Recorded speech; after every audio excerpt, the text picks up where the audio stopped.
अस्सलाम वालेकुम नाज़रीन, डायबिटिक पाकिस्तान के फेसबुक पेज पर खुशामदीद। मैं हूं आपकी होस्ट इकरा तारिक। डायबिटिक पाकिस्तान का ये जो फेसबुक पेज है, इसके ऊपर हम मुख्तलिफ प्रोग्राम्स आप लोगों के लिए लेकर आते हैं जो कि डायबिटीज़ अवेयरनेस के हवाले से होते हैं। आज का हमारा ये प्रोग्राम जिसका नाम है ज़ियाबीतस क्या बला है, जानिए डॉक्टर जावेद इकबाल से।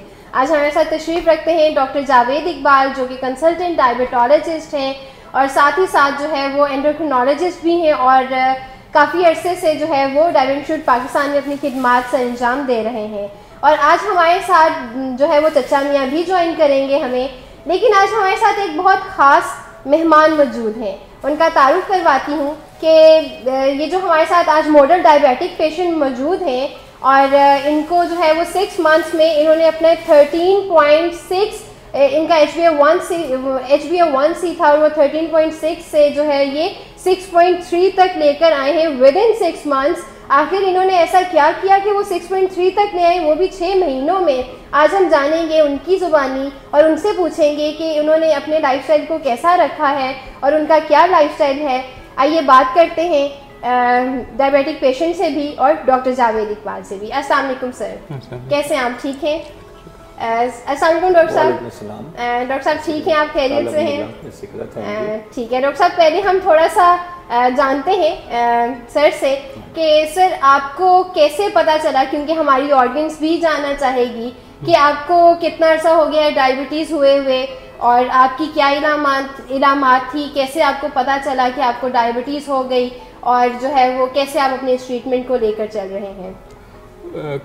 मैंने कुछ अरसे से अपना जो नोट करना शुरू किया, एक तो ये था कि मेरा मुंह जो है वो बहुत खुश्क रहता था, हर वक्त मुझे पानी पीने का प्यास लगती थी और इसके अलावा मेरे पाँव में ख़ारिश काफ़ी ज़्यादा होती थी। सही। इसके अलावा मेरा जो पिछले 6 माह में जो है वज़न भी काफ़ी तेज़ी से घट रहा था।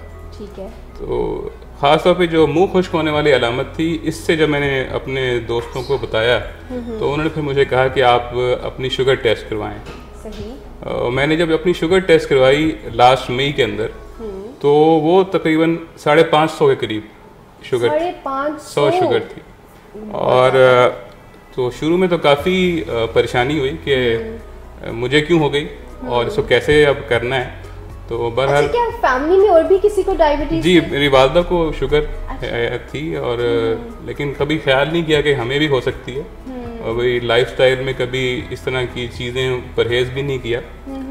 लेकिन कि जब मालूम हुआ फिर मैंने डॉक्टर साहब से रुजू किया और फिर इन्होंने जो जिस तरह एडवाइस किया, सबसे ज़रूरी चीज़ तो मैं यही समझता हूँ कि मैं यहाँ ऐड करना चाहूँगा, ये जो जलील साहब ने सिनेरियो बताया है डायबिटीज़ की डायग्नोसिस का, ठीक है, और जैसे इनकी इलामात आई है, ये बड़ा कॉमन सिनेरियो है टाइप 2 डायबिटीज़ में। टाइप 1 में चूँकि इलामात की इतनी शिद्दत होती है कि आमतौर पर मरीज़ भी बच्चे होते हैं तो उनके वालिदैन नोट कर लेते हैं कि बच्चे को ट्रबल हो रही है। लेकिन जलील साहब जैसे जिस एज में है, इसमें टाइप 2 डायबिटीज़ इनको हुई है और इसकी इलामात ऐसे ही होती है। मुंह खुश्क होना शुरू हो गया, फिर ज़रा ज़्यादा खुश्क होना शुरू हो गया, फिर इनको फील हुआ कि मेरे पाँव में थोड़ी बहुत जो सेंसेशन में प्रॉब्लम आ रही है, तो वहाँ पे इन्होंने खारिज करनी शुरू कर दी। तो उसके रिस्पांस में इनके दोस्तों ने इनको मशवरा दिया कि अपनी ब्लड शुगर चेक करवा लें। तो टाइप 2 डायबिटीज़ का डायग्नोसिस आमतौर पर इसी तरह ही होता है। या तो मरीज़ अपना कोई आँख का ऑपरेशन करवाने गया, वहाँ पे ब्लड शुगर चेक हुई तो पता चल गया कि टाइप 2 डायबिटीज़ हो गई है, या कोई मसाने के जो होते हैं ऑपरेशन होते हैं, लोग कराने जाते हैं ओल्ड एज में 55 में 60 में, तो उसके दौरान पता चल जाता है। या कोई जैसे दोस्त घर में जो डायबिटिक होते हैं वो अपने ग्लूकोमीटर एक कंट्रोल टेस्टिंग के लिए चेक करते हैं कि हमारा ग्लूकोमीटर ठीक भी है कि नहीं है, तो उसके साथ उन्होंने शुगर इनकी भी चेक कर ली। इस तरह से भी हो जाता है। लेकिन डॉक्टर साहब इसमें मेरा एक सवाल है आपसे कि जैसे अक्सर मैंने ये घरों में भी देखा है कि जो एक ग्लूकोमीटर है अगर किसी पेशेंट का है, वो उसने अपना रखा हुआ है, अपनी ब्लड शुगर टेस्ट करता है, घर के बाकी अफराद भी अगर कहेंगे अच्छा चलो मैं भी अपनी शुगर टेस्ट करूं, क्या वो वहाँ से उस जिससे आप चेक करते हैं नीडल से, क्या उसके ज़रिए भी आपके अंदर ये डायबिटीज़ के कुछ जरासीम या कुछ ना कुछ ऐसा हो सकता है? क्योंकि अक्सर मैंने ये सुना है लोगों को कहते हुए कि हमें कहीं उसकी नीडल इस्तेमाल करने से तो नहीं डायबिटीज़ हो गई, तो इसको आपने क्लियर करना है कि क्या ये इम्पोर्टेंट बात और भी आ गई कि जो नीडल है वो नीडल शेयरिंग नहीं होनी चाहिए। फॉर एग्जाम्पल आप इवन ये जो ब्लड शुगर चेक करने वाली नीडल है इसमें भी शेयरिंग नहीं होनी, वरना नीडल के साथ हेपेटाइटिस ट्रांसमिट हो सकता है। अगर एक पेशेंट हेपेटाइटिस का है तो वो दूसरे को हेपेटाइटिस ट्रांसमिट कर सकता है नीडल शेयरिंग के जरिए। लेकिन डायबिटीज बहरहाल शेयरिंग के जरिए ट्रांसमिट नहीं होती, बट शेयरिंग करनी नहीं चाहिए। उसमें जो एक तो एक मेन पेन होता है ना, बॉडी होती है, वो तो एक ही रहती है, लेकिन उसमें जो प्रिकर है वो हर दफ़ा चेंज लोग करते हैं। अक्सर लोग जैसे एक पर्सन अगर चेक कर रहा तो वो एक प्रिकर को उस नीडल को यूज कर सकता है, लेकिन जो दूसरा है वो दूसरा अगर लगा करना चाह रहा है तो वो उसी वक्त उसमें से चेंज करेगा और फिर वापस उसको पेशेंट को वापस कर देगा और वो नई सिरिंज यूज होगी उसके लिए। इसलिए ये शेयरिंग नहीं अलाउड है। जो है वो शेयरिंग करने से डायबिटीज नहीं होती, लेकिन इससे बाकी अमराज जो है वो आपको होने के चांसेस शेयर करना नहीं चाहिए, ये बड़ा इंपॉर्टेंट है। क्योंकि अक्सर घरों में मैंने ये चीज और देखी है। यहाँ मैं एक और भी बात ऐड कर देता हूँ, बहुत सारे लोग ये फार्मेसीज पे आई ट्रेंड है कि हम फार्मेसी पे जाते हैं शुगर चेक करवाने। अब एक लोगों ने वैसे अच्छा वो ये भी है, वहाँ करते जाते हैं सुबह और साथ ही अपनी शुगर लेवल चेक करा लेते हैं फार्मेसी से। वहाँ पे चूंकि ये चांसेस हैं कि वहाँ पे नीडल चेंज ना हो और वो एक ही नीडल से बहुत सारे लोगों को प्रिक हो जाए, तो फिर ये भी नहीं पता होता कि कौन से उनमें से हेपेटाइटिस के मरीज से, तो अपने सामने पेशेंट को चाहिए कि नीडल चेंज करवाए। बिल्कुल ऐसा, बिल्कुल सही। जैसे डॉक्टर साहब ने कहा कि हमें जो है वो नहीं इस्तेमाल करनी चाहिए, क्योंकि इससे जो है बाकी अमराज की तरफ जो है वो चांसेस बढ़ जाते हैं, जैसे हेपेटाइटिस हो गई और इस तरह की बाकी बीमारियां। अच्छा, इसी के साथ ही हम प्रोग्राम को आगे भी बढ़ाते हैं। सर, आपसे अगला सवाल जो कि मैं पूछना चाहूँगी कि आपका लाइफस्टाइल कैसा है, क्योंकि आप HbA1c जो कि 13 पॉइंट समथिंग से आप जो है वो 6.3 तक आ गए हैं विद इन 6 मंथ्स। वैसे मैं सुन के काफ़ी हैरान हुई हूँ कि आखिर आपने ऐसा क्या किया कि वो 6.3 तक आ गया। तो आज थोड़ी सा हमारी ऑडियंस को बताएं कि आपका लाइफस्टाइल कैसा है और आप जो है वॉक करते हैं, कितनी देर की वॉक करते हैं, खाने पीने में क्या एहतियात करते हैं, फिर उसके अलावा स्ट्रेस लेते हैं या नहीं लेते हैं। वैसे अगर स्ट्रेस को मैनेज कैसे करते हैं आप, तो बहुत सारे सवाल आते हैं जो मैं आपसे पूछना चाहती हूँ। ये तमाम चीज़ें तो होती हैं, लेकिन मेरा ख्याल सबसे ज़रूरी है डिसिप्लिन। जब आपको एक दफ़ा ये पता लग जाए कि शुगर है, तो आपको जो खुदा न खास्ता अगर आप उसको कंट्रोल नहीं करते, उसके बाद जो कॉम्प्लिकेशंस पैदा होती हैं, तो अगर उनको सोच लिया जाए तो उससे बेहतर है कि आप पहले अवॉइड कर लें। तो बेहतरीन तरीका जो है अवॉइड करने का तो यह है कि आप अपनी डाइट पे कंट्रोल करें। डाइट में आप तमाम ऐसी चीज़ों को तर्क कर दें जो आप कभी समझते थे कि हमें खानी चाहिए, शौक से खाते थे, और उसमें अपने खाने पीने के अंदर एहतियात सबसे पहली मतलब नंबर 1 तो मेरे ख्याल में यही है। नंबर 2 में एक्सरसाइज है, वॉक है। मैं तकरीबन 4 से 5 किलोमीटर वॉक करता हूँ और ये रूटीन मेरी पिछले 6 माह से यही रूटीन है। ये डेली बेसिस पे आप करते हैं? डेली, हफ्ते में एक आध दिन स्किप हो जाती है, 1-2 दिन स्किप हो जाती है। जैसा मैं जैसे आज यहाँ मौजूद हूँ तो आज शायद स्किप हो जाए, लेकिन कोशिश होती है कि पूरी कर लूँ। तो ये अपने ऊपर मैंने इस तरह लागू कर लिया कि चाहे जैसे बाकी तमाम काम करने दिन के अंदर, वो वॉक करना भी एक ऐसा काम है जो आपने लाजमी करना है। और उसके बाद तीसरा हिस्सा है वो दवाई, मेडिसिन।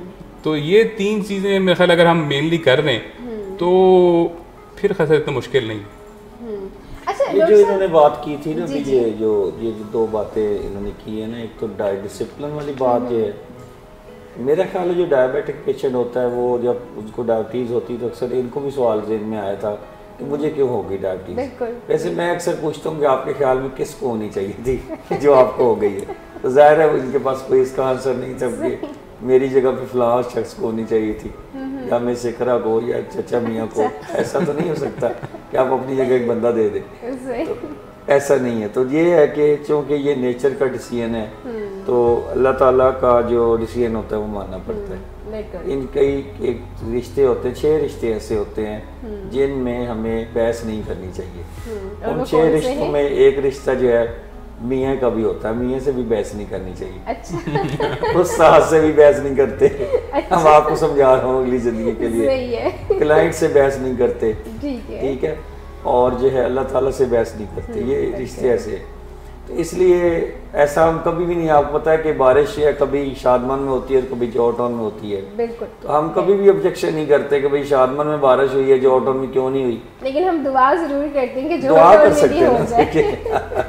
डायबिटीज में ऐसा भी नहीं है। तो डायबिटीज में भी हम यही कहते हैं कि अच्छा फ्लाक हुई है तो कोई बात, नेचर डिसीजन है, एक्सेप्ट किया डिसीजन को और उसके बाद आगे चल पड़े कि अब इसको कैसे कंट्रोल करना। ये एक तो इम्पॉर्टेंट है। अब डिसिप्लिन, जो डायबिटिक पेशेंट है वो मोर डिसिप्लिन होता है। देखिए सुबह उठ के नमाज पढ़नी है, उसके बाद अपना एक टाइम पे खाना खाना है, टाइम पे वॉक करनी है। और अगर ये टाइम पे अपना नाश्ता करते हैं, टाइम पे उठते हैं, वॉक करते हैं, तो अपने दफ्तर भी टाइम पे जाएंगे। अच्छा फिर दफ्तर में अपना काम अपनी ये सही नफशानी से काम करेंगे और फिर 2 बजे अपना लंच किया, मतलब एक इनका डिसिप्लिन लाइफ हो जाएगी। उस डिसिप्लिन लाइफ से इनकी घर की लाइफ भी बेहतर होती है और ऑफिस की लाइफ भी बेहतर होती है। और जब वॉक करते हैं तो उससे स्ट्रेस लेवल भी कम रहता है। तो लोगों से लड़ाई झगड़ा जो हर वक्त हमारे दिमाग में होता है कि आज फलाने से लड़ाई करनी है, वो काफ़ी हद तक कम हो जाता है। आपको सवाल पूछने लगी थी जी। क्वेश्चन मैंने आपसे ये पूछना था कि जैसे इन्होंने बताया कि वॉक मैं 3 से 4 किलोमीटर जो है वो वॉक लाजमी करता हूँ एक दिन में, एक आधा दिन स्किप करके, एक आधा दिन जो है वो स्किप भी हो जाता है। तो डॉक्टर साहब आइडियल वॉक जो है वो क्या, मतलब कि कितना होना चाहिए वॉक डायबिटिक पेशेंट्स के लिए? जैसे अगर हम सर की बात करें तो सर के लिए 3-4 किलोमीटर एक दिन में वॉक करना। 1 लाख रुपए का ये क्वेश्चन है जो आपने किया है, लेकिन चलिए फ्री में अच्छा मुझे फ्री में आंसर देंगे। वो ये है कि देखिए हफ्ते में 150 मिनट्स की वॉक रिकमेंडेड है। 150 मिनट्स यानी 30 मिनट्स अ डे और 5 डेज अ वीक। और 30 मिनट्स में कितनी ऑलमोस्ट कितनी किलोमीटर वैसे बनती होगी? जितनी ये करें 2.5 से 3 किलोमीटर हो जाती है। हाँ तो मैं थोड़ा मैं 30 मिनट्स में मैं 45-50 मिनट्स करता हूँ। थोड़ी लोग ज्यादा भी कर लेते हैं, वो फिर स्पीड 30 मिनट मिनिमम है ना। अच्छा अब ये है कि 2 कंसेक्टिव डेज पे वॉक करें और अगर ऑफ करना तो फिर अगले एक दिन ऑफ कर लें। मतलब कि 2 दिन के बाद तीसरे दिन आप ऑफ कर सकते हैं। ऑफ का भी रूल ये है कि 2 दिन इकट्ठी वॉक करें और फिर एक दिन ऑफ कर लें। ठीक है। ऐसा नहीं है कि आज वॉक कर ली मंडे को, ट्यूसडे वेडनेसडे ऑफ कर लिया फिर थर्सडे को होगी, जिस तरह आप करती हैं ऐसे नहीं। अच्छा तो ये दरमियान में 2 दिन इकट्ठे वॉक करें और फिर एक दिन दरमियान में ऑफ कर लें, फिर अब 2 दिन इकट्ठे कर लें। ये इस तरह से 2 कंसेक्टिव डेज की होनी चाहिए उसमें। लेकिन डॉक्टर साहब वो लोग जिनके अक्सर देखते हैं हम ऐसे भी डायबिटिक पेशेंट्स जिनके जोड़ों में दर्द होता है, घुटनों में दर्द रहता है, टांगों में, थोड़ी देर वॉक करते हैं तो उनका ब्लड प्रेशर हाई हो जाता है, उन लोगों के लिए फिर क्या है? वो क्या वॉक ही ना करें या किस तरह से वो वॉक करें? मिनिमल फिजिकल एक्टिविटी तो वो फिर भी कर सकते हैं। मेरे एक टीचर कहते होते थे कि अगर कोई बंदा बिल्कुल ही वॉक नहीं कर सकता तो अपने दांत तो हिला ही सकता है ना, उसको उस पे लगा दो। कहने का मतलब ये है कि एक्टिविटी का अपना एक बेनिफिट है डायबिटीज के अंदर। सही। और वो जरूरी है। और ये बहुत सारे बहाने हैं। आप पहले दिन वॉक करते हैं, लगता है कि पाँव में दर्द शुरू हो गई है, नेक्स्ट डे आप करते हैं आपको उतनी वॉक पे दर्द नहीं होती। आप ऐसे ऐसा बढ़ाते जाते हैं, 10 मिनट से शुरू हो जाए। और फिर एक्टिविटी का ये भी एक तरीका है कि आप अपने ऑफिस में काम करते हैं तो आप हर 90 मिनट के बाद 10 मिनट्स की ब्रेक दे दें, 10 मिनट जरूर वॉक करके आए। उससे ये होता है कि आपका जो एक्टिविटी पीरियड है वो बढ़ जाता है ओवरऑल, और बैठने का जो पीरियड है वो कम हो जाता है। तो हमने एक तरह से सेडेंटरी लाइफस्टाइल को चेंज करना होता है। हर एक के अंदर डिफरेंट होएगा ये वॉक का जो क्राइटेरिया है। हार्ट के पेशेंट्स को मे भी वॉक कम करनी पड़े क्योंकि उनजाइना के इश्यूज होते हैं, लेकिन वो भी अपना एक स्प्रे होता है वो करके जा सकते हैं अपने कार्डियोलॉजिस्ट के साथ मशवरा करके।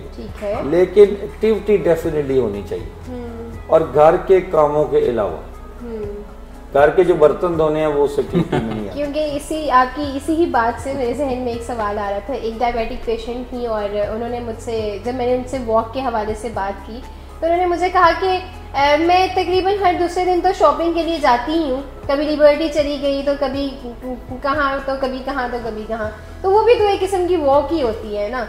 तो क्या ये ठीक था उनका वॉक? क्या कोई बंदा जो है वो आगे भाग रहा हो, पीछे उसके कोई चोर भाग रहा हो, तो अब भाग रहे हैं दोनों, चोर उसके पीछे भाग रहा है, उसने पकड़ना है और कुछ रॉबरी करनी है, और जो भागने वाला इंसान है अपनी मैक्सिमम स्पीड पे भाग पड़ा है। अब क्या हुआ, बेसिकली स्ट्रेस के केमिकल रिलीज हो गए, एड्रेनलिन रिलीज हुई। एड्रेनलिन रिलीज होएगी तो वो मैक्सिमम दौड़े भागेगा बंदा और कहीं आके डायबिटिक इंस्टीट्यूट के दरवाजे के आगे गार्ड से पनाह ले लेगा। लेकिन क्या इसको हम वॉक कहेंगे? मेरे तो ख्याल से नहीं कहेंगे ना, बिकॉज वॉक का जो पर्पस क्या था। आपने पुरसकून वॉक की, अपनी मसल्स को एरोबिक उसमें ऑक्सीजन यूटिलाइज की और आपने अपने आप को स्ट्रेस फ्री किया। तो ये जो 3-4 पर्पस हैं वो सारे ज़ाया हो गए अगर इस तरह का काम। तो जब आप शॉपिंग करने जाते हैं, आप अपने ख्यालात में जाते हैं, अच्छा इधर इतने पैसे देने, इधर इतने देने, वो एक और तरह का जॉब है। घर के जो आप काम कर रहे होते हैं उसमें भी आप अंदर अंदर थोड़े बहुत कुड़ भी रहे होते हैं कि अच्छा मैं ही रह गई हूँ सारे काम करने के लिए, मेरी नंद तो नहीं करती, फलाना तो नहीं करता। अक्सर बहनों में भी लड़ाई हो जाती है कि आप कहते हैं छोटी बहन क्यों नहीं काम करती, ये बैठी रहती नवाबों की तरह, प्यार भी इसको ज्यादा मिलता है, छोटी है तो मैं बड़े काम करती हूँ, तो ये होता है। तो उसमें फिर आपका थोड़ा स्ट्रेस लेवल बढ़ जाता है। हमने वॉक से स्ट्रेस लेवल कम करना है, वॉक का एक बेनिफिट ये भी लेना है। तो ये इसलिए वॉक सेपरेटली रखनी चाहिए, ये part of the treatment plan होना चाहिए। हमें ज्वाइन किया है चचा मियाँ ने। चचा मियाँ के हवाले से आपको तारुफ करवाती चलूँ कि चचा मियाँ ने आजकल एक नया काम शुरू किया है जो कि हिकमत के हवाले से है। आप लोग उसमें कुछ भी सवाल उनसे पूछ भी सकते हैं अगर आप पूछना चाहें। जैसे कि हमें जो है एक सवाल आया है इनबॉक्स में डायबिटिक इंस्टीट्यूट पाकिस्तान के, जो कि आप लोगों को पढ़ के मैं सुनाती हूँ, फिर उसका जवाब हम चचा मियाँ से लेंगे कि चचा मियाँ क्या जवाब देते हैं। ज़रा देखते हैं। आज मोहम्मद रमज़ान अली हैं बहावलपुर से। वो ये पूछते हैं कि मुझे मीठा खाने का बहुत ज़्यादा दिल चाहता है, जैसे कि अंडे का हलवा हो गया, पेठे का हलवा हो गया, दाल का हलवा, बहुत मज़े के जो हलवे हैं वो खाने के उनको दिल चाहता है। तो चचा मियाँ आप इस हवाले से क्या उन्हें बताना चाहेंगे? अच्छा, तो उन्होंने ये मशवरा मांगा है आपसे, मांगा अच्छा, बिल्कुल बिल्कुल। सबसे पहले छोटों को प्यार, बड़ों को खलूस भरा आदाब। तो साथियों, मैंने, आप सब जानते हैं मैं तो हर फन मौला हूँ, हर काम कर लेता हूँ, तो इसलिए मैंने हिकमत की भी अपनी एक शॉप खोली है, दुकान खोली है, और उसमें मेरे बड़े गाहक आ रहे हैं और एक हफ़्ते से मैं वहाँ पे ना मशवरे दे रहा हूँ, दुआइयाँ दे रहा हूँ, और देखे कि वो कितनी चलती है और बहुत चल रही है। तो ये आपने जो सवाल पूछा, उनको क्या नाम बताया? मोहम्मद रमज़ान अली बहावलपुर से। उन्हें मीठा खाने का शौक़ है, तो कोई बात नहीं, मीठा खुल के खाएं, लेकिन जो मैं तरकीब बताऊंगा उस तरह खाएं। वो इस तरह है कि गाजर का हलवा लें, 1 किलो लें, जितना खा सकते हैं, उसके ऊपर थोड़ा नमक छिड़कें। नमक छिड़क के खाएंगे तो इससे शुगर कम हो जाएगी और उन्हें शुगर नहीं होगी। और अगर इसमें मीठा डालें या ना डालें? नहीं, गाजर का हलवा बाजार से खरीदें, जितना भी मीठा है। अच्छा, मीठा है, से ही हम खरीद लें जी, बनाने की भी जरूरत नहीं। फिर हम नमक मिक्स कर लें। हाँ, ऊपर नमक दानी लेके ऊपर नमक छिड़कें, और अगर इस पे आप काला नमक छिड़क लें तो आपको शुगर बिल्कुल नहीं होगी। क्यों जी, कैसा मशवरा है? ये जो मशवरा दिया है, ये ज़ियाबीतस के मरीजों के जख्मों पे नमक चढ़ने वाली बात है। इसलिए कि एक तरफ तुमने गाजर का हलवा मंगा लिया है, उसके ऊपर काला नमक डालना चाहते ताकि, अब जलील साहब को ब्लड प्रेशर का मसला है जी, तो अब आप अगर इस किस्म का हलवा ऊपर नमक छिड़ा के खाएंगे तो ब्लड प्रेशर का क्या हाल होएगा? दोनों काम खराब हो जाएंगे। असल में ये जब कोई बंदा अपने ट्रैक पे जा रहा होता है, डायबिटीज़ का मरीज़, और अपने ब्लड शुगर लेवल मैनेज कर रहा होता है, HbA1c को जैसे इन साहब ने 6.2 पे ले आए हैं, आइडियल 6.5 से नीचे कहती है इंटरनेशनल डायबिटिक फेडरेशन। हम डायबिटिक इंस्टीट्यूट वाले इसको मज़ीद 5 से नीचे रखना चाहते हैं, 5.4 से नीचे रखना चाहते हैं, सॉरी। तो हमारा मोटो ये है, तो इनका इंशाल्लाह वो 5.4 पे भी आ जाएगा। तो अब एक पर्सन जो अपने आप को मैनेज कर रहा है, उसमें इस किस्म के जो हजरात हैं, जो हलवा हजरात हैं, हलवा खिलाने वाले हजरात हैं, चचा मियाँ जैसे, जिन्होंने अभी नई दुकान खोली है और काफ़ी सारे मरीज़ों को जो है वो इस्तेफादा दे चुके होंगे अपनी खिदमात से, और मरीज़ को भी देखें, मरीज़ को भी सब बसबाग देखने होते हैं। मरीज़ चाहता है शॉर्टकट्स, मरीज़ चाहता है कि कोई मेरा ऐसा हमदर्द मुझे मिले, चचा मियाँ जैसा, जो मुझे कहे कि भाई मीठा भी खाओ और वॉक भी ना करो और शुगर चेक करने की ज़रूरत भी नहीं है और शुगर भी ठीक रहेगी इंशाल्लाह, और साथ में जो हलवा खाओ उसकी 1 प्लेट मुझे भी भिजवा दो ताकि इधर भी काम चलता रहे। तो ऐसा ही है ना चचा मियाँ, वो जो कुछ खाएंगे वो साथ भेजते भी तो होंगे ना। अच्छा, तो वो तो पहली शर्त ही यही है। अच्छा, वो पहली शर्त ही यही है। तो इसका मतलब है कि इस किस्म की जो है थोड़ी शोबदाबाजियाँ जो है इन शोबदाबाजों से बचना चाहिए, मरीज़ को सही ट्रैक पर रहना चाहिए। और असिस्टेंस जो है ना इसमें डायबिटीज़ में बहुत चाहिए। आपको कई दफ़ा दिल कर रहा होता है, आपके कमज़ोर लम्हे आते हैं जब आपको लगता है यार मैं क्या जो है ये काम कर रहा हूँ, मैंने सारा कुछ मीठा छोड़ा हुआ है। रिश्तेदार कह देते हैं कि यार क्या तूने हर चीज़ छोड़ के दी है, ये तो कोई मसला ही नहीं है, ये लोग खाओ पियो आराम से, जितने दिन जीना है इतने खा पी के जियो। तो ये एक तरह से डिस्ट्रैक्ट करने वाली बातें हैं। हमारे मरीज़ों को इन चीज़ों से दूर रहना चाहिए। वो जो अपने नॉर्मल डिसिप्लिन डाइट के साथ अपनी वॉक और सारा कुछ मिला के अपना इलाज कर रहे हैं, उनको उसी के ऊपर चलते रहना चाहिए। क्योंकि अल्टरनेटिव इलाज या ये जो अल्टरनेटिव इन्होंने जैसे थेरेपी शुरू की हैं, अल्टरनेटिव थेरेपीज कोई चीज़ नहीं होती। क्या आपने कभी अल्टरनेटिव एयरपोर्ट देखा है? क्या आपने कभी अल्टरनेटिव मोबाइल देखा है? आपने कभी अल्टरनेटिव स्कूल्स देखे हैं? सारा कुछ जो है वो हम ओरिजिनल में यूज़ करते हैं। क्या हम कभी ऐसा करते हैं कि आप अपनी घड़ी की जगह एक अल्टरनेटिव घड़ी पहनना शुरू कर दें? आप ओरिजिनल ही पहनना चाहेंगे ना। इसका मतलब है जो जब हम ट्रीटमेंट की तरफ आते हैं तो उसमें भी अल्टरनेट ट्रीटमेंट की कोई गुंजाइश नहीं है। जो अल्टरनेट ट्रीटमेंट्स के बारे में दावे होते हैं वो सिर्फ किसी एक लोकेलिटी के अंदर होंगे, मसलन किसी मुगलपुरा के इलाके में या किसी लाल पुल के पास या किसी सफ़ेद पुल के पास, वो उस तरफ ही मौजूद होंगे। अगर कोई दावों में सच्चाई होती तो वो फिर ये साइंटिफिक रिसर्च अपनी प्रेजेंट करते, उसको अमेरिका वाले भी टेकअप कर लेते। क्योंकि डायबिटीज़ तो हर बंदा इलाज करना चाहता है उसको, हम भी चाहते हैं कि उसका कोई अच्छा इलाज निकल आए, मज़ीद बेहतर इलाज आ जाए। तो ये है कि रिसर्च बेस्ड होनी चाहिए ना इलाज की। तो ये चक्कर है। आप कोई रिसर्च करते हैं चचा मियाँ, या आपने कोई जो है वो PhD की हो हिकमत में? ये बस मुश्किल हो गई है, ये यहाँ पे ज़रा मुश्किल हो गई। वाकई बहुत मुश्किल लग रहे हैं। अच्छा, जैसे डॉक्टर साहब अभी आपने बताया, इसी ही बात को सुनते हुए मेरे जहन में एक सवाल भी आ रहा था।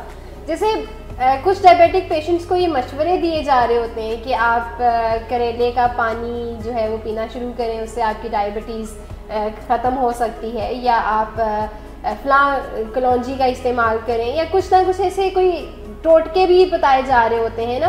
तो क्या वो डायबिटिक पेशेंट्स के लिए इफेक्टिव होते हैं या नहीं होते हैं? There is a long list of herbal medication जो है, हर्बल जो चीज़ें हैं उनकी लॉन्ग लिस्ट है, जिनको ट्राई किया गया, उनकी डोजेज बनाई गई, इतने मिलीग्राम खाएं, इतने लेवल शुगर के नीचे आएंगे। लेकिन अनफॉर्चुनेटली अब जैसे करेलों की हमने बात की, अगर आप सुबह करेले शुरू करें खाने, शाम तक आती रहें, तो हो सकता ब्लड शुगर में 30 मिलीग्राम का डिफरेंस आ जाए। तो वो फिर ये प्रूवन फैक्ट्स नहीं आए कि क्या ये इनके ऊपर रिलाई किया जा सकता है या नहीं। डेफिनेटली ये चीज़ें हेल्थ सेंस में ज़रूर करती हैं। जो सब्जियां हैं, तो आप सब्जियां तो अपने मरीजों को कहते हैं क्यों नहीं आप सब्जियां खाते हैं? बिल्कुल भी सब्जी ज़्यादातर सब्जियां खाते हैं, तो ये तो एक नॉर्मल हेल्दी डाइट में आ जाता है। लेकिन अगर ये सिर्फ करेलों के जूस पे एनएसआर कर लें अपनी ट्रीटमेंट का, तो ये सही नहीं। लेकिन डॉक्टर साहब ऐसा भी तो होता है ना, जैसे मैंने एक पेशेंट से पूछा कि अच्छा, जिसने आपको ये बताया कि आप करेलों का पानी पीना इस्तेमाल कर दें, उससे आपकी शुगर जो है वो डायबिटीज़ कंट्रोल में आना शुरू हो जाएगी। तो उनसे मैंने पूछा कि इसके पीछे लॉजिक क्या होगी, तो उन्होंने कहा चूंकि डायबिटीज़ में मिठास बहुत ज़्यादा आपके अंदर हो जाती है, तो कुछ कड़वाहट भी तो होनी चाहिए ना। तो ऐसी लॉजिक्स आगे से जो है वो पेशेंट्स की भी कुछ, मेरा मतलब जो आप इजी लगता है लॉजिक्स आपको तब बंदा बना लेता है ना। अपने हक में लॉजिक्स बनानी कौन सी मुश्किल होती है? बिल्कुल आसान। ये वही बात है कि जी मीठे को कड़वे से मारो। लेकिन मैंने आप बता दिया कि अगर वो कड़वाहट से मारना चाहते हैं तो फिर 30 मिलीग्राम का ज़हन में रख लें, और फिर करेलों की मिकदार जो मैंने बताई है उस तरह खाएं, तो फिर बात है। ठीक है कि करेले हेल्पफुल होते हैं इन ए सेंस कि वो वेजिटेबल्स हैं, उनके साथ शुगर लेवल बढ़ते नहीं हैं। लेकिन अब कितना करेला चाहिए और कितने मिलीग्राम शुगर नीचे करेगा, ये अभी स्टडीज हो रही है। और वैसे भी मेरा ख्याल है कि हर सब्जी ही आपको फ़ायदा देती है, क्योंकि सब्जियां ही जो है वो फ़ायदेमंद है तो बनाई गई हैं।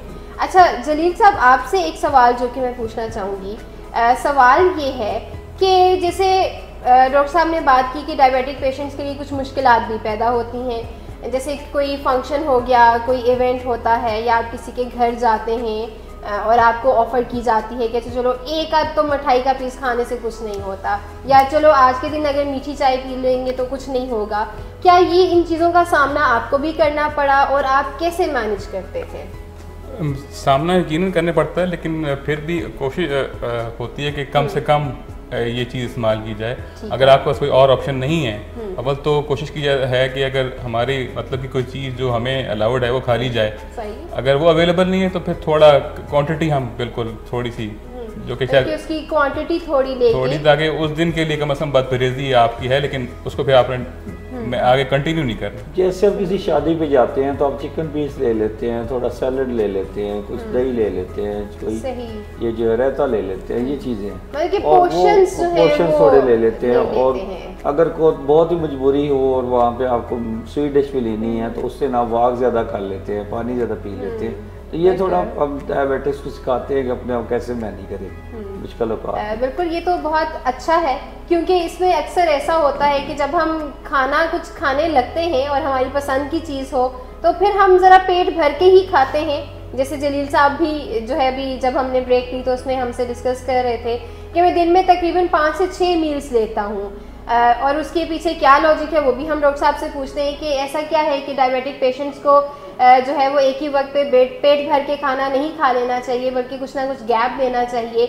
इसके पीछे क्या लॉजिक है, साइंस क्या कहती है, आइए पूछते हैं डॉक्टर जावेद इकबाल से, फिर इसके बाद हम चचा मियाँ के एक और सवाल ऐड करेंगे। देखिए, जैसे बिजली का सोर्स होता है, जब बिजली के पीक डेज होते हैं बिजली की लोड शेडिंग के, तो क्या होता है कि आप उसको हिस्सों में डिवाइड कर देते हैं कि अच्छा इस वक्त इधर लोड शेडिंग होगी, इस वक्त लोड शेडिंग होगी। इसी तरह एक फूड शेडिंग का कॉन्सेप्ट है कि फूड का लोड डिवाइड कर दें। आपने पहले इस बात भी की हुई हमारे साथ, बिल्कुल पहले एक दफ़ा तो हमने प्रोग्राम भी कर चुके हैं। उसका ये है कि आपका पेंक्रियाज वीक है, उसके अंदर से जो इंसुलिन रिलीज होती है वो नॉर्मल पर्सन की तरह रिलीज नहीं हो रही, वो कम रिलीज हो रही है। अब जब कम रिलीज हो रही है तो आप अगर यकदम लोड डाल देंगे इकट्ठा, आप कहते हैं कि अच्छा ऐसा करता हूँ दोपहर के खाने में मैं 2 चपातियाँ भी ले लेता हूँ जो कि कार्बोहाइड्रेट्स तो यहीं से अंदर जाते हैं, और साथ में सालन ले लिया, साथ ही मूड किया कि थोड़ी 2-4 फल भी खा लिए जाएँ, और एक ही दफ़ा खा पी के फिर जाया जो फिर रात को आके 10 बजे दोबारा खोल के खाना खाया जाए। अगर आप ऐसा करते हैं तो आपने क्या किया कि एक दफ़ा में आपने लोड डाल दिया पेंक्रियाज पे।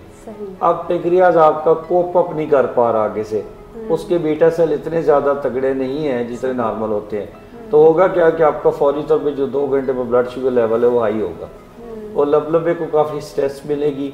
उससे क्या होगा कि उसके बीटा सेल्स मज़ीद डैमेज होंगे, वो स्ट्रेस में फाइट करेंगे और फिर मज़ीद डैमेज होंगे। एक तरह से आप अपने पेंक्रियाज को मज़ीद वीक कर रहे हैं।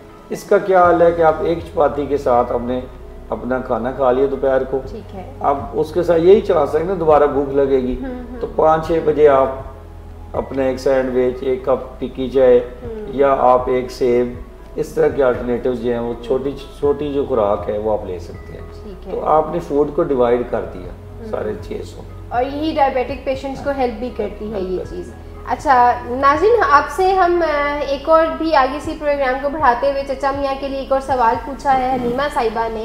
वो ये कहती हैं कि मेरी बच्ची पहले एक सेकंड मैं ये पूछूंगी कौन है ये साहब?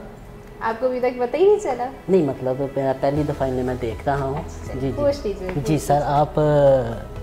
जी मेरा नाम जलील है, मैं डॉक्टर साहब का पेशेंट। अच्छा, जलील साहब बड़ी खुशी हुई आपसे मिलके। वैसे आपको एक प्राइवेट मशवरा देना था। जी हाथ मिलाएं। जी मेरा अपना हकीम की दुकान है, प्रोग्राम के बाद आप मेरे पास आइएगा, आपको एड्रेस बताऊंगा, इलाज भी सस्ता होगा। बिल्कुल, और दिन भी थोड़े होंगे इंशाल्लाह जो है वो जानलेवा भी होएगा। क्या डॉक्टर साहब होएगा और जानलेवा भी होगा। नहीं डॉक्टर साहब, ये कैसे कह रहे हैं? क्यों मेरी वो हिकमत बंद करवानी है आपने? बड़ी मुश्किल शुरू की है मैंने। सस्ते शर्तिया इलाज जो होते हैं ना, यहाँ पे ये लफ्ज़ लिखा हो ना, सस्ता इलाज और शर्तिया इलाज, तो समझ लेंगे वो साइंटिफिक इलाज नहीं है।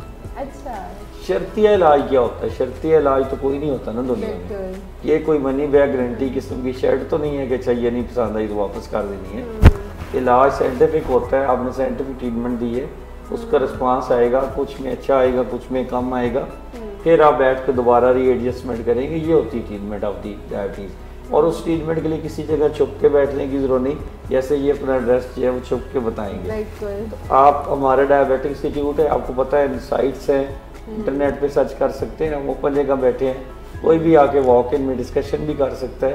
तो ये है कि ये एक साइंटिफिक इलाज होता है। अब जो इलाज अब छुप के करते हैं वो शर्तिया भी होता है, और ये दूसरी बात मैंने की वो वाली बात जो होती है। अच्छा आप और उसमें ऐसा भी है कि हमें शॉर्टकट्स की तरफ नहीं जाना चाहिए ना, क्योंकि वो वक्ती तो हमें मज़ा दे देंगे या वक्ती तौर पे तो हमें रिलीफ देते हैं, लेकिन लॉन्ग टर्म में उनका फिर ज़्यादा ही लंबा कोई नुकसान होता है। और एक और चीज़ कि जब तक हम एफर्ट नहीं करेंगे तो हम चीज़ को बेहतर नहीं कर सकते। और मेरा ख्याल है कि डायबिटीज़ की डिजीज़ एक ऐसी बीमारी है जिसमें आपको अपनी तरफ से कोशिश करनी होगी, मेहनत करनी होगी, फिर ही आपके पास जो है वो रिजल्ट्स आएंगे, अदरवाइज नहीं। डायबिटीज़ की ट्रीटमेंट का मेन कैप्टन जो है उस सारी कश्ती का वो पेशेंट खुद होता है। हम सारे उसको सपोर्ट करते हैं, डाइटिशियन, एक्सरसाइज वाले पर्सन, डॉक्टर्स, ये सारे लोग और बाकी फैमिली। इलाज पेशेंट के अंदर से मोटिवेशन होनी है तो सही होना पेशेंट। और डॉक्टर साहब ये भी तो कहा जाता है ना कि जो डायबिटिक पेशेंट है उसने अपनी डायबिटीज़ को अगर मैनेज करना है तो 75% वर्क उसे खुद करना होगा। बिल्कुल, 75%। स्ट्रेस मैनेजमेंट, डाइट मैनेजमेंट और अपनी एक्सरसाइज मैनेजमेंट, ये तीनों काम ऐसे हैं। 25% हर एक को मार्क्स दें तो 75% बन जाते हैं। तो अगर आप 75% खुद करेंगे तो ही आप जैसे आपके सामने ये कर रहे हैं तो ही मच बेटर। बिल्कुल, जैसे शुरू में बताया जलील साहब ने कि मैं वॉक जो है वो कर रहा हूँ, डाइट भी, और ये सारी चीज़ें। चचा मियां से कोई सवाल आपको करना? बिल्कुल चचा मियां, आपके लिए एक सवाल है, हलीमा साहिबा ने पूछा है, वो पूछती हैं डॉक्टर साहब ने सवाल के लिए छोड़ा ही नहीं है। जो लोग, मैं तो आज बड़े शौक से कह के आया था आप मेरा लाइव प्रोग्राम देखना, अब जिन्होंने देखा होगा सब भाग गए होंगे। अब मुझे जाके अपनी दुकान संभालनी है, कहीं उस पर वट्टे तो नहीं, कोई वट्टे तो नहीं पड़ रहे। सवाल देख लें, सोच लें। नहीं सवाल तो मैं तो रेडी हूँ, लेकिन डॉक्टर साहब ने मुझे ऐसा जज्बाती कर दिया है, शायद आपके भी कोई कॉन्सेप्ट्स क्लियर हो जाए तो। लेकिन डॉक्टर साहब से जवाब ना लीजिएगा। ये है सवाल पूछते हैं, सवाल पूछते हैं। सवाल पूछ लें। हलीमा साहिबा कहती हैं कि उनकी बेटी है 7 साल की, टाइप 1 डायबिटिक पेशेंट है। ठीक है। और उनका सवाल ये है कि वो वर्जिश पूछना चाह रही हैं कि आप उन्हें कुछ ऐसा बताएं कि उनकी बेटी ऐसी क्या वर्जिश करे जिससे उनकी डायबिटीज़ जो है वो कंट्रोल हो सके, क्योंकि आजकल उनकी डायबिटीज़ कंट्रोल में नहीं है, हालांकि वो मेडिकेशन भी ले रही हैं, जो है डाइट भी कंट्रोल में है, बस वो वॉक और एक्सरसाइज नहीं कर रही। तो आप उन्हें कोई एक्सरसाइज अगर बताना चाहें। लो, ये मशवरा तो परसों ही मैंने अपने एक पेशेंट को दिया है। पता है क्या? क्या? इसका सिर्फ एक ही हल है। और वो क्या? दंड बैठ के। वो क्या होता है दंड? आपको पता ही नहीं है? नहीं। दंड होता है जो ऐसे लेट के ज़मीन पे हाथ रख के और ऊपर नीचे उठा बैठा जाता है। ओ, पुशअप्स की तो नहीं बात कर रहे? हाँ भाई, यही इंग्लिश में इसे यही कहते हैं। अच्छा। पुशअप कहते हैं। और बैठक जो होती है वो आपको मैं बता देता हूँ, लगा के बताता हूँ। और ये बैठ के मैं आपको मिस इकरा, मैं आपको ये बताऊँ कि ये जो बैठके हैं मैं रोज़ की 1-1 हज़ार लगा लेता हूँ। ओहो। आप गिनेंगी? नहीं चचा, मुझे पता है जो आप 1000 पुशअप्स लगाते हैं। मैं आपको लगा के दिखाता हूँ। नहीं चचा, नहीं रहने दीजिए। नहीं, मैं लगा के दिखाता हूँ। जी डॉक्टर साहब, आप क्या कहना चाहेंगे इस पे? आपने लगाने ही नहीं दिया, मैं आपको पूरी 1000 यहाँ पे लगा के दिखाऊंगा। मेरा ख्याल जैसे हम हेल्दी लाइफस्टाइल की एडवाइस देते होते हैं बच्चों के लिए भी वही बात है। बच्चे अपनी स्पोर्ट्स में हिस्सा ले सकते हैं, अपनी जो खेलते हैं बच्चे वो भी उनकी एक्सरसाइज में आ जाता है। और बस ये होता है कि जो टाइप 1 डायबिटिक्स होते हैं उनको अपना ब्लड शुगर लेवल एक्सरसाइज से पहले चेक करना चाहिए और फिर एक्सरसाइज पे जाना चाहिए। अगर उनका ब्लड शुगर लेवल 250 से ज़्यादा है तो इसका मतलब है कि एक्सरसाइज के दौरान कीटोन्स आने का खदशा होएगा, कीटोन्स बनने का, तो वो एक्सरसाइज ना करें। अगर उनकी ब्लड शुगर 100 से बिलो है तो भी वो अपनी एक्सरसाइज को डिले कर ले, बिकॉज उसमें फिर हाइपोग्लाइसीमिया का रिस्क होएगा। तो हाइपो और हाइपर को अवॉइड करके तो एक हफ्ता वो अपने चेक कर लेते हैं, फिर उनको आइडिया हो जाता है कि ये बेस्ट टाइम है हमारा अपने एक्सरसाइज का टाइम जो है। तो अपने टाइम मैनेज करके उस हिसाब से अपनी एक्टिविटी, स्पोर्ट्स एक्टिविटी में हिस्सा ले सकती हैं, अपनी वॉक कर सकती हैं, ये सारी चीज़ें कर सकती हैं। ये जो चचा मियाँ ने जो तरीक़ेकार बताए हैं वो काफ़ी मुश्किल है, तो मेरा ख्याल है वो उनको साइड पर भी कर सकते हैं। डॉक्टर साहब, आपने मेरी हिकमत चलने ही नहीं देनी। आप लगता है आप मेरी दुकान बंद करवा के रहेंगे। आप मेरे ख्याल कुछ और काम कारोबार शुरू कर लें, उसमें आपको ज़्यादा फायदा होगा। ये छोड़ दें फिलहाल। नहीं, फ़िलहाल तो नहीं, अभी तो इस पे मैं सोच रहा हूँ। अब जाके दुकान की हालत देखता हूँ क्या हुई है। इससे पहले कि कोई मुझ पे हमला करे, मैं मुंह छुपा के साइड से गुजर जाता हूँ। यही बेहतर जी। हम इतनी देर जलील साहब से एक और सवाल पूछते हैं। जलील साहब, क्या कभी आपने कोई हाइपो एक्सपीरियंस किया हो? लो शुगर देखिए, ऐसा तो अभी तक तो नहीं हुआ अल्हम्दुलिल्लाह, क्योंकि मेरे अपनी मॉनिटरिंग जो है वो रेगुलर रखता हूँ शुगर की। जिस तरह डॉक्टर साहब ने एडवाइस किया हुआ है, मैं ऑल्टरनेट डेज पे डिफरेंट टाइमिंग के अंदर मॉनिटरिंग करता रहता हूँ और चार्ट मेंटेन रखता हूँ। ठीक है। जिसकी वजह से मुझे अंदाज़ा रहता है कि मेरी शुगर इस वक्त कहाँ पे है, और अगर कोई मुझे अगर 70 या 80 के नज़दीक हो तो मैं कुछ नॉर्मली कुछ फ्रूट वगैरह ले लेता हूँ। सही, मतलब कि आप जो है वो हाइपो होने ही नहीं देते, क्योंकि आपने जो है उसके ऊपर आप वर्क कर रहे हैं और सारा दिन जो है वो आपने अपना प्लान किया होता है कि मैंने किस टाइम पे क्या लेना है, कितने मुझे वॉक करनी है, और उसकी वजह से क्या होता है कि आपको हाइपो ही नहीं होता। डॉक्टर साहब, आप डायबिटिक पेशेंट्स के लिए कोई पैगाम देना चाहेंगे? फिर उसके बाद हम अपने इस प्रोग्राम का जो है वो ख़त्म करेंगे। मैं डायबिटिक पेशेंट्स को ये एडवाइस करूँगा कि जैसे जलील साहब उन्होंने अपना ख्याल रखा हुआ है, वो किसी भी शोबताबाजी में न पड़े, अपनी डायबिटीज़ को शॉर्ट टर्म सोल्यूशन उसके ना ढूंढें। It is a long term chronic disease है, आप इसको मैनेज करें, डिसिप्लिन के साथ मैनेज करें। कोई मुश्किल नहीं है इसके ऊपर काबू पाना। इसको अपने ऊपर मत हावी होने दें, आप इस पे हावी हो जाए। और ये बहुत ही अच्छा मैसेज है। अगर आप लोग इस मैसेज को समझ लें, बहुत गहरी बात की है डॉक्टर साहब ने कि ज़ियाबीतस को अपने ऊपर हावी ना होने दें, बल्कि आप इसके ऊपर हावी हो जाएं। और इसी के साथ नाज़रीन, मैं आप लोगों से इजाज़त चाहूँगी। आप कोई भी सवाल पूछना चाहते हैं तो ज़रूर हमसे पूछें। हमारे इस प्रोग्राम को लाइक कीजिए, शेयर कीजिए, कमेंट्स भी कीजिए।